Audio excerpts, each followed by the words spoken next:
la subida de las pensiones, ayudas a la DANA o subvenciones al transporte público, ya hacía días que el Gobierno presionaba a la oposición para que votasen a favor y restar importancia al voto en contra de los independentistas de Junts. Queda derogado el Real Decreto Ley. En mi faceta de ministro de Relaciones con las Cortes es mi trabajo hablar con los grupos parlamentarios, buscar puntos de equilibrio, buscar acuerdos. Sobre el Real Decreto Ley Ómnibus, que usted en particular pues decía que estaba más en riesgo, ¿no?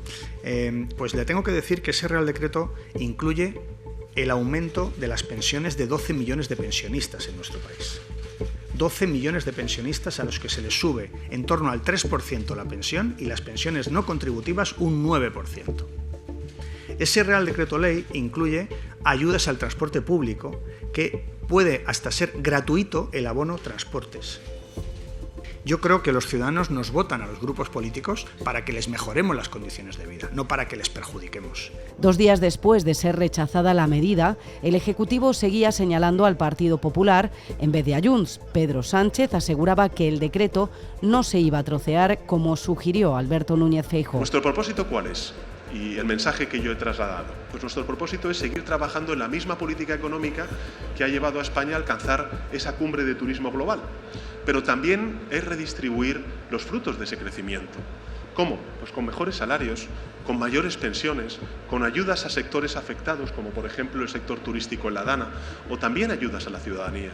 Porque estas medidas no son ninguna recompensa para el Gobierno. Son una recompensa para los millones y millones de españoles y españolas que se los han ganado con el sudor de su frente, en circunstancias muy difíciles, con su trabajo y con sus impuestos.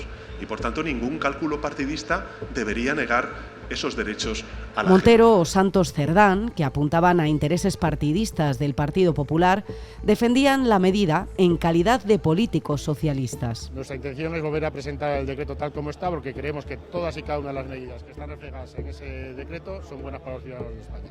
Entonces yo quiero que los que van a votar en contra o dicen que no están de acuerdo, que nos digan qué medidas son las que sacarían de ese decreto. Y aquellos que se oponen tienen que explicar por qué. No hemos escuchado todavía por qué los diputados andaluces del Partido Popular se opusieron a unas medidas que benefician a la gran mayoría. Y como los niños chicos, que decía que teníamos que hacer política de adultos, señor Feijóo, ahora que han roto el juguete, ahora es, bueno, ¿y esto cómo se arregla? Quien sí se pronunciaba claramente en contra de un nuevo decreto por parte del Gobierno era la vicepresidenta segunda del Gobierno, Yolanda Díaz. Bueno, yo creo que el Gobierno de España debe llevar cuanto antes, si puede ser mañana mismo aprobación al Consejo de Ministros este decreto ómnibus.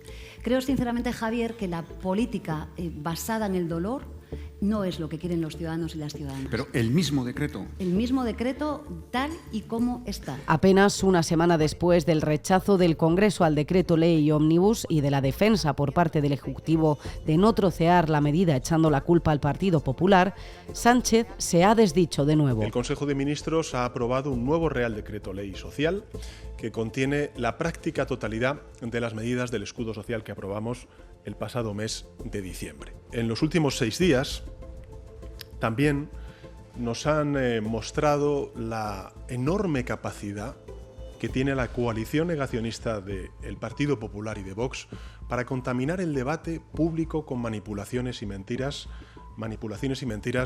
que aprovecho también para desmentir hoy.